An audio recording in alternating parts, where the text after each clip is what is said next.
đăng ký kênh để nhanh chóng nhận được thông báo về video mới nhất và nhanh nhất.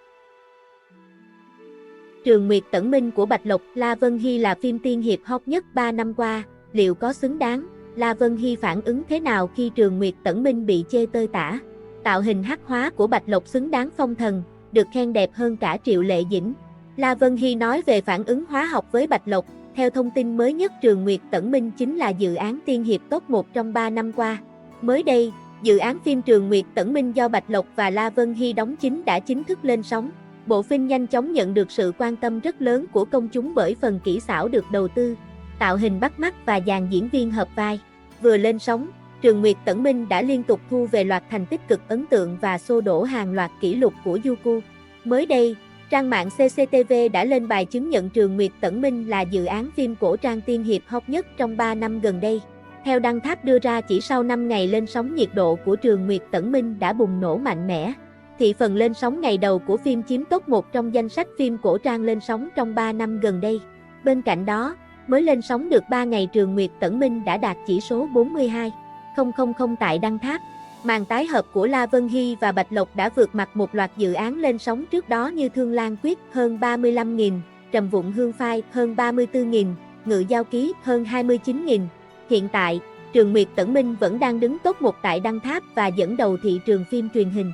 Không thể phủ nhận được rằng, dựa vào những số liệu đã đạt được, Trường Nguyệt Tẩn Minh của Bạch Lộc và La Vân Hy xứng đáng là một bộ phim hot. Tuy nhiên, có nhiều ý kiến cho rằng độ hot của Trường Nguyệt Tẩn Minh chưa thể so với Thương Lan Quyết trước đó. Những chủ đề của phim chủ yếu là ồn ào diễm áp, nhường trang, phiên vị, ngoại hình diễn viên. Việc bàn tán nội dung phim khá ít ỏi. Ngoài ra, có không ít khán giả cho rằng, ở ngày đầu phía Youku đã chi rất mạnh tay cho công tác marketing phim nên thành tích Trường Nguyệt Tẩn Minh cao cũng không khó hiểu. Thế nhưng càng về sau, nhiệt độ của phim ngày càng giảm khiến nhiều người tỏ ra lo ngại.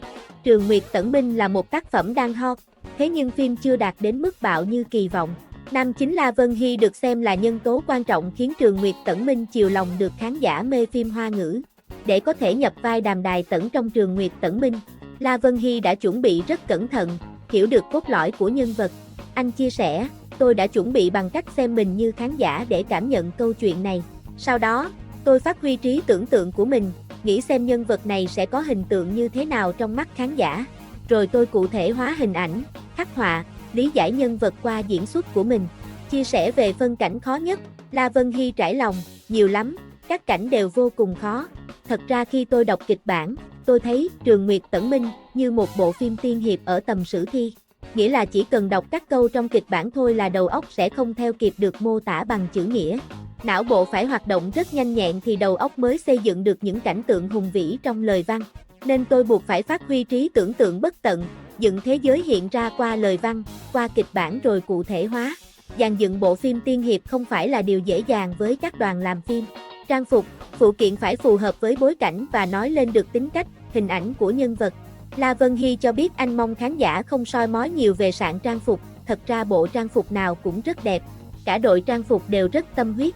Tôi có thể cảm nhận được thành ý đong đầy trong mỗi chi tiết. Nhìn kỹ sẽ phát hiện ra nét tinh tế trong chi tiết. Nếu nhìn tổng thể, mỗi trang phục đều có thiết kế khác nhau nhưng phong cách tổng thể lại rất thống nhất, kể cả giữa các nhân vật. Đàm Đài Tẩn và Diệp Tịch Vụ có nhiều món đồ hợp nhau. Hơn nữa để cả hai dựng với nhau thì lại tạo được cảm giác khác biệt. Tôi rất khâm phục sự tỉ mỉ, tận tâm của các chuyên viên. Cá nhân tôi rất thích bộ giáp chiến của Minh Dạ, thích cả bộ đồ đen rực rỡ của Cảnh Tương. Toàn bộ trang phục đều có khí thể và đem lại cảm giác khác biệt. Tổ phục trang đã làm cho các bộ trang phục vừa chói lòa vừa hết sức tinh tế. Đây là điều có thể khán giả ít gặp trong các bộ phim khác. Tôi không sợ bị người ta soi mói, bắt lỗi chi tiết. Tôi thấy đây chính là điểm thể hiện sự tâm huyết của đoàn làm phim. Tôi mong khán giả thấy và đồng cảm với sự tâm huyết này. Chia sẻ về các phản ứng hóa học cùng Bạch Lộc, La Vân Hy cho biết, diễn biến ở nước cảnh là yêu nhau lắm cắn nhau đau, có ngọt ngào và đau thương. Khi bạn đang cảm thấy hạnh phúc thì biên kịch lại đâm bạn một nhát. Khi bạn đang đau đến tuyệt cùng thì người bạn yêu mang đến ánh sáng bình minh. Đây chính là cái tài tình của bộ phim. Đau đến tột cùng, yêu đến tột độ. Nhân vật Diệp Tịch Vụ của Bạch Lộc hỗ trợ đắc lực cho tôi. Cô ấy giúp tình cảm của hai người phát triển tự nhiên, là một cộng sự tốt. Tôi cảm nhận được cuộc đời của nhân vật và cần thời gian để thoát vai. Tuy nhận một số nhận xét như không hợp vai, quá mong manh khi là ma tôn. Hay như mới đây, việc La Vân Hy bị chê bai nghi thái cổ trang với hot search La Vân Hy nâng váy đang thu hút lượng tương tác khá cao từ người dùng mạng. Theo đó, netizen đều đồng loạt cho rằng động tác của La Vân Hy không đủ mạnh mẽ, dáng đi lả lướt giống hệt một tiểu thụ, thậm chí là công chúa trá hình, chứ không hề có chút phong thái của ma tôn. Một người độc ác, không sợ trời không sợ đất. Nhưng không thể chối cãi việc La Vân Hy vẫn khiến mọt phim không thể dứt phim ra được. Phân cảnh Minh Dạ bất chấp sinh tử lấy thần tủy của mình đổi ma cốt của Tang Tửu, ngăn nàng trở thành ma khiến người xem ngấn lệ. Nhiều khán giả rỉ tai nhau chuẩn bị giấy ăn trước khi xem Trường Nguyệt Tẩn Minh bởi tình tiết không thể đoán trước được. Bên cạnh nam chính La Vân Hy, nữ chính Bạch Lộc cũng được nhiều khán giả nhận xét tích cực. Cô sở hữu khí chất thanh thoát thần tiên, khuôn mặt xinh đẹp dịu dàng. Tạo hình nhân vật Diệp Tịch Vụ thanh cao thoát tục, giống như sinh ra là để đóng vai thần tiên.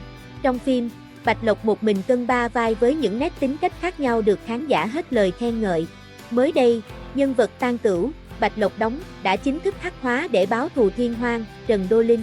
Theo đó, sau khi toàn trai tộc bị hại, Tang Tửu vì quá hận, quá đau lòng nên đã quyết định nhập ma. Nhân vật này đã được thiết kế cho một tạo hình cực kỳ ấn tượng. Khác với một trai công chúa ngây thơ, đáng yêu, Tang Tửu khi hắc hóa diện trang phục đen tạo cảm giác ngập tràn ma khí. Lớp trang điểm trên mặt của cô nàng cũng đậm hơn, rõ nét hơn khiến người xem không thể rời mắt. Nhiều khán giả cho rằng, tạo hình hắc hóa của Bạch Lộc ở Trường Nguyệt Tẩn Minh trông cực kỳ hút mắt. Nhân vật này không chỉ toát ra vẻ tà mị, mạnh mẽ mà còn ẩn chứa cả nỗi hận đầy trong ánh mắt. Thậm chí, có người đã đem Tang Tửu khi hắc hóa ra so sánh với Hoa Thiên Cốt khi trở thành yêu thần của Triệu Lệ Dĩnh. Năm 2015, Hoa Thiên Cốt do Triệu Lệ Dĩnh và Hoắc Kiến Hoa đóng chính vừa lên sóng đã gây sốt màn ảnh nhỏ. Từ một cô gái ngây thơ, đáng yêu tiểu cốt sau khi chịu quá nhiều đau khổ đã hắc hóa thành yêu thần. Tạo hình của Triệu Lệ Dĩnh thời điểm đó không được đánh giá cao nhưng lại ăn điểm nhờ khoản diễn xuất. Đây chính là nguyên nhân giúp Hoa Thiên Cốt trở thành một trong những bộ phim giúp nàng tiểu hoa này bảo chứng tên tuổi. Tuy tạo hình của Bạch Lộc ở Trường Nguyệt Tẩn Minh được đánh giá cao hơn, thế nhưng về khoản diễn xuất vẫn chưa thể so sánh với Triệu Lệ Dĩnh được.